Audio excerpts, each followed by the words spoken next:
ಕಳೆದ ಜನವರಿ ಮಾಸದ ಭವಿಷ್ಯವನ್ನು ತಿಳಿಸುವಾಗ ನಾನು 4, 5, 14 ಮತ್ತು 15, 17, 22 ಮತ್ತು 23ರ ದಿನಾಂಕಗಳ ಬಗ್ಗೆ ಉಲ್ಲೇಖ ಮಾಡಿದ್ದೆ. ಆ ದಿನಾಂಕಗಳಂದು ಹಲವಾರು ವ್ಯಕ್ತಿಗಳ ಜೀವನದಲ್ಲಿ ಬದಲಾವಣೆಗಳು ಬರುತ್ತವೆ ಎಂಬುದು ತಮಗೆಲ್ಲ ತಿಳಿಸಿದ್ದೆ. ಈಗ ಕೆಲವು ವಿಷಯಗಳನ್ನು ತಮ್ಮ ಮುಂದೆ ತರುತ್ತಿದ್ದೇನೆ. ಭಾರತದ ಬಾಹ್ಯಾಕಾಶ ಸಂಸ್ಥೆ ಇಸ್ರೋ ಸ್ಪೇಡೆಕ್ಸ್ ಎಂಬ ತಂತ್ರಜ್ಞಾನದಲ್ಲಿ ಯಶಸ್ಸು ಕಂಡಿರುವುದು. ಇದರ ಮುಖಾಂತರ ಭಾರತ ವಿಶ್ವದಲ್ಲಿ ಈ ತಂತ್ರಜ್ಞಾನವನ್ನು ಅಭಿವೃದ್ಧಿಪಡಿಸಿರುವ 4ನೇ ರಾಷ್ಟ್ರ ಎಂಬುದು ನಮಗೆ ಬಹಳ ಸಂತೋಷದ ವಿಷಯ.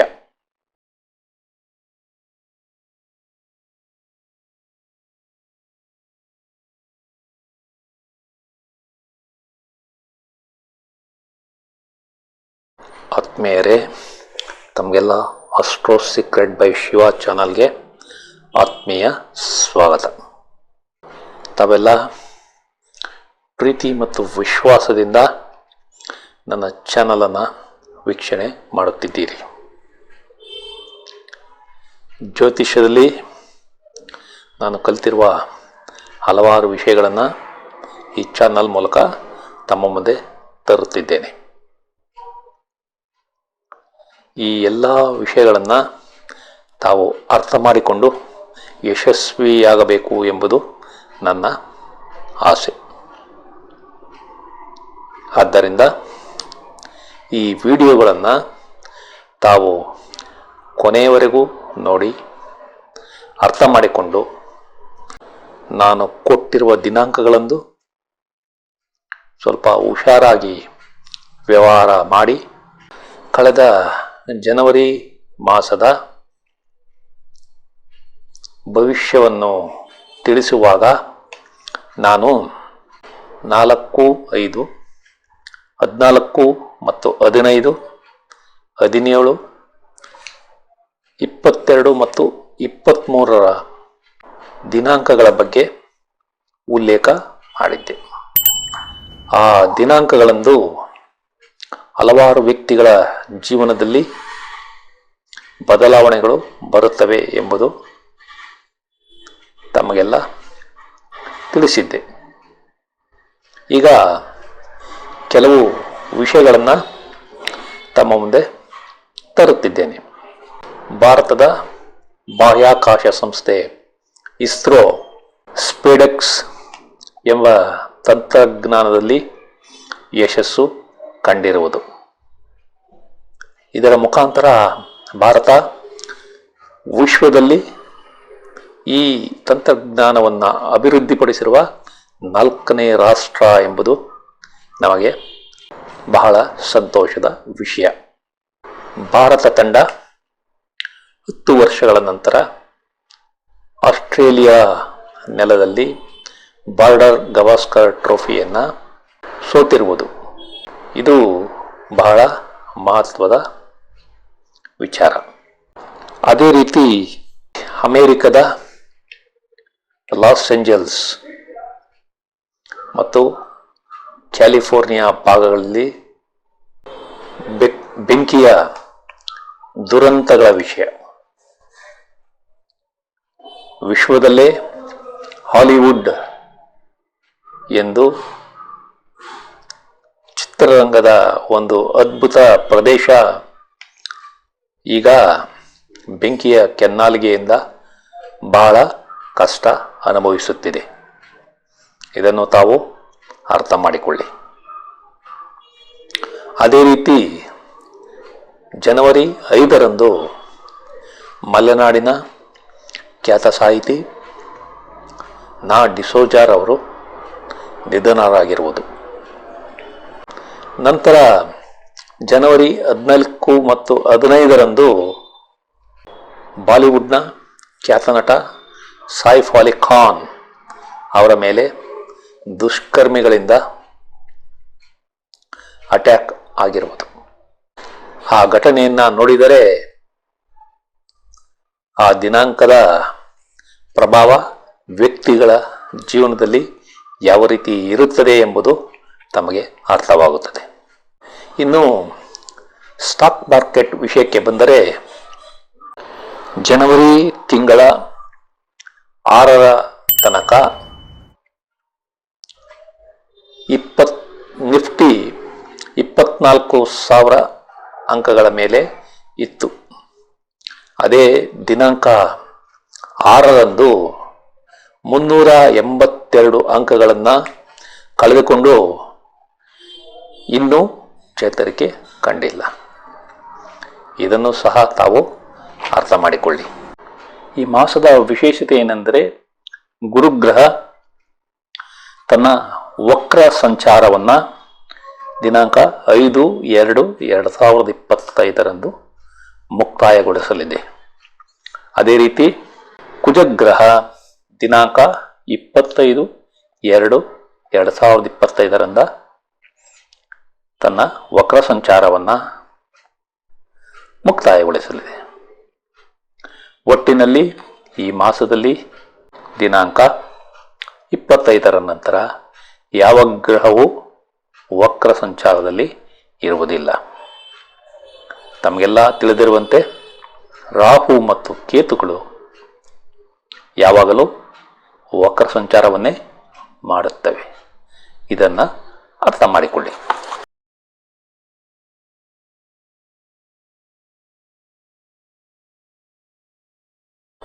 ಆತ್ಮೀಯರೇ, ಈಗ 2025ರ ಫೆಬ್ರವರಿ ಮಾಸದ ಭವಿಷ್ಯವನ್ನು ತಿಳಿದುಕೊಳ್ಳೋಣ. ಈ ಮಾಸದಲ್ಲಿ ಬದಲಾವಣೆ ತರುವ ದಿನಾಂಕಗಳು 2, 5, 12, 13 ಮತ್ತು 28. ಈ ದಿನಾಂಕಗಳನ್ನು ತಾವು ಒಂದೆಡೆ ಬರೆದಿಟ್ಟುಕೊಳ್ಳಿ. ಹಲವಾರು ವ್ಯಕ್ತಿಗಳಲ್ಲಿ ಬುದ್ಧಿಶಕ್ತಿ ಮತ್ತು ನಾಯಕತ್ವ ಗುಣಗಳು ಹೆಚ್ಚಾಗುವ ಸಂಭವ ಇದೆ. ಕೆಲವು ವ್ಯಕ್ತಿಗಳಿಗೆ ಅವರ ತಂದೆಯಿಂದ ಉತ್ತಮ ಸಹಾಯ ಮತ್ತು ಸಹಕಾರ ಸಿಗಲಿದೆ. ಈ ಮಾಸದಲ್ಲಿ ಸಂಬಂಧಗಳಲ್ಲಿ ಬಹಳ ಹುಷಾರಾಗಿರಿ, ಕಾರಣ ಸಂಬಂಧಗಳು ಬಿರುಕಾಗುವ ಸಂಭವ ಇದೆ. ಹಲವರಿಗೆ ಹಣಕಾಸಿನ ವ್ಯವಹಾರದಲ್ಲಿ ಮೋಸವಾಗುವ ಸಂಭವ ಕೂಡ ಇದೆ. ಈ ಅವಧಿಯಲ್ಲಿ ವಿದೇಶ ಪ್ರವಾಸದಲ್ಲಿ ಹೆಚ್ಚಳ ಕಂಡುಬರುವ ಸಂಭವ ಇದೆ. ಹಾಗೂ ವಾಹನ ಮಾರಾಟದಲ್ಲಿ ಉತ್ತಮ ಸಾಧನೆಯನ್ನ ತಾವು ಕಾಣಬಹುದು.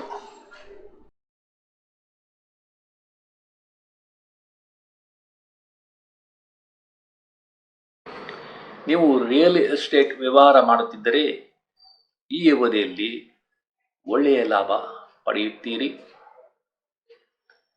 ನೀವು ಕೃಷಿಕರಾಗಿದ್ದರೆ ಈ ಅವಧಿಯಲ್ಲಿ ನಿಮಗೆ ಯಶಸ್ಸು ಸಿಗಲಿದೆ. ನಿಮಗೆ ಜೀವನದಲ್ಲಿ ಉತ್ತಮ ಆರೋಗ್ಯ ಕಂಡುಬರಲಿದೆ. ನಿಮ್ಮ ಜೀವನದಲ್ಲಿ ಕಷ್ಟಗಳು ಕಡಿಮೆಯಾಗುತ್ತವೆ. ನಿಮ್ಮ ತಾಯಿ ಸಂತೋಷದಿಂದಿದ್ದು ಒಳ್ಳೆಯ ಆರೋಗ್ಯ ಇರುತ್ತದೆ. ನಿಮ್ಮ ಮನೆಯಲ್ಲಿ ಶಾಂತವಾದ ವಾತಾವರಣ ಇರಲಿದೆ. ನೀವು ಈ ಅವಧಿಯಲ್ಲಿ ವಾಹನ, ಜಮೀನು ಅಥವಾ ತೋಟ ಖರೀದಿಗಾಗಿ ಯತ್ನಿಸಿದರೆ ಯಶಸ್ಸನ್ನು ಕಾಣುತ್ತೀರಿ. ನಿಮ್ಮ ವ್ಯಕ್ತಿತ್ವ ಮತ್ತು ಬುದ್ಧಿಶಕ್ತಿ ಈ ಅವಧಿಯಲ್ಲಿ ಚೆನ್ನಾಗಿರಲಿದೆ. ನಿಮ್ಮ ಹಾಸ್ಟೆಲ್ನಲ್ಲಿರುವ ಮಕ್ಕಳು ಯಶಸ್ಸನ್ನು ಕಾಣುತ್ತಾರೆ. ನಿಮ್ಮ ಕುಟುಂಬದಲ್ಲಿ ಸಂತಾನವಾಗಿ ಸಂತೋಷವನ್ನು ಹೊಂದುತ್ತೀರಿ. ನೀವು ಸಿನಿಮಾ, ಧಾರಾವಾಹಿಗಳಲ್ಲಿ ಕೆಲಸ ಮಾಡುತ್ತಿದ್ದರೆ ಮತ್ತು ಕ್ರೀಡಾಪಟುವಾಗಿದ್ದರೆ ಈ ಅವಧಿಯಲ್ಲಿ ಉತ್ತಮ ಯಶಸ್ಸನ್ನು ಪಡೆಯುತ್ತೀರಿ. ನಿಮ್ಮ ಸಂಗಾತಿ ಅಥವಾ ಪಾಲುದಾರರಿಗೆ ಅದೃಷ್ಟ ಚೆನ್ನಾಗಿರಲಿದೆ. ನೀವು ಯಾವುದಾದರೊಂದು ಕಾಯಿಲೆಯಿಂದ ಬಳಲುತ್ತಿದ್ದರೆ ಈ ಅವಧಿಯಲ್ಲಿ ಅದರಿಂದ ಹೊರಬರಲಿದ್ದೀರಿ. ನಿಮ್ಮ ಉನ್ನತ ವ್ಯಾಸಂಗ ಯಶಸ್ಸು ಕಾಣಲಿದೆ. ನಿಮ್ಮ ಕೆಲಸದಲ್ಲಿ ಉತ್ತಮ ಬದಲಾವಣೆ ಕಂಡುಬರಲಿದೆ. ನಿಮ್ಮ ಸಾಲ ಮರುಪಾವತಿ ಸುಲಭವಾಗಲಿದೆ. ನೀವು ಒಳ್ಳೆಯ ಧರ್ಮ ಕಾರ್ಯಗಳನ್ನು ಮಾಡುತ್ತೀರಿ. ನಿಮ್ಮ ಸಂಶೋಧನೆ ಮತ್ತು ಆವಿಷ್ಕಾರಗಳು ಯಶಸ್ಸು ಕಾಣುತ್ತವೆ. ನೀವು PhD ಪದವಿಗಾಗಿ ಯತ್ನಿಸುತ್ತಿದ್ದರೆ ಅದು ಈ ಅವಧಿಯಲ್ಲಿ ಯಶಸ್ಸನ್ನು ಕಾಣುತ್ತದೆ. ನೀವು ಕುಟುಂಬದಿಂದ ದೂರ ಅಂದರೆ ಸ್ಥಳ ಬದಲಾವಣೆ ಮಾಡಬೇಕಾಗಬಹುದು.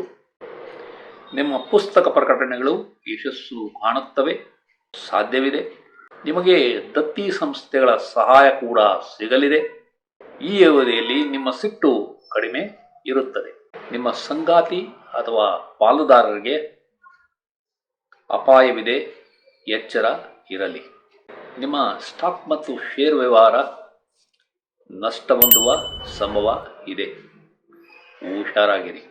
ನಿಮ್ಮ ಹಣಕಾಸು ಮತ್ತು ಸಂಪತ್ತು ಈ ಅವಧಿಯಲ್ಲಿ ಹೆಚ್ಚಾಗುವುದಿಲ್ಲ. ನಿಮ್ಮ ಕುಟುಂಬದಲ್ಲಿ ಮಕ್ಕಳ ಜನನ ಅಥವಾ ಮದುವೆಯಿಂದ ಸದಸ್ಯರ ಸೇರ್ಪಡೆ ಆಗುವುದಿಲ್ಲ.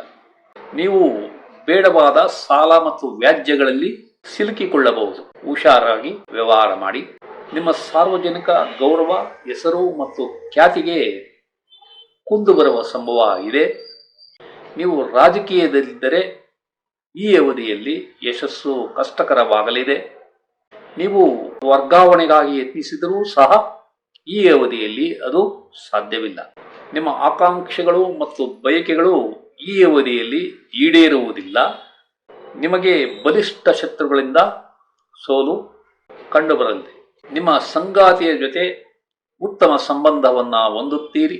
ನಿಮ್ಮ ಮಕ್ಕಳಿಗೆ ಉತ್ತಮ ಆರೋಗ್ಯ ಕಂಡುಬರಲಿದೆ. ನಿಮ್ಮ ಸ್ನೇಹಿತರು, ಹಿಂಬಾಲಕರು ಮತ್ತು ಸಹೋದ್ಯೋಗಿಗಳಿಂದ ನಿರೀಕ್ಷಿತ ಮಟ್ಟದ ಸಹಾಯ ದೊರೆಯುವುದಿಲ್ಲ. ಪಾಲುದಾರರ ಜೊತೆ ಸಾಮರಸ್ಯದ ಕೊರತೆ ಕಂಡುಬರಲಿದೆ. ನೀವು ಬಂಗಾರದ ಒಡವೆಗಳನ್ನು ತೆಗೆದುಕೊಳ್ಳಬೇಕೆಂದರೂ ಈ ಅವಧಿಯಲ್ಲಿ ಅದು ಸಾಧ್ಯವಿಲ್ಲ. ಈ ವಿಡಿಯೋವನ್ನು ಕೊನೆಯವರೆಗೂ ನೋಡಿದ ತಮಗೆಲ್ಲ ವಂದನೆಗಳು. ಈ ವಿಡಿಯೋದಲ್ಲಿರುವ ವಿಷಯಗಳು ತಮಗೆ ಇಷ್ಟವಾದರೆ ಈ ವಿಡಿಯೋವನ್ನು ತಮ್ಮ ಬಂಧು ಮಿತ್ರರಿಗೆಲ್ಲ ಶೇರ್ ಮಾಡಿ, ಅವರೂ ಸಹ ಈ ಚಾನಲ್ಗೆ ಸಬ್ಸ್ಕ್ರೈಬ್ ಆಗುವಂತೆ ಮಾಡಿ ಎಂದು ಕೋರುತ್ತಿದ್ದೇನೆ. ವಂದನೆಗಳು.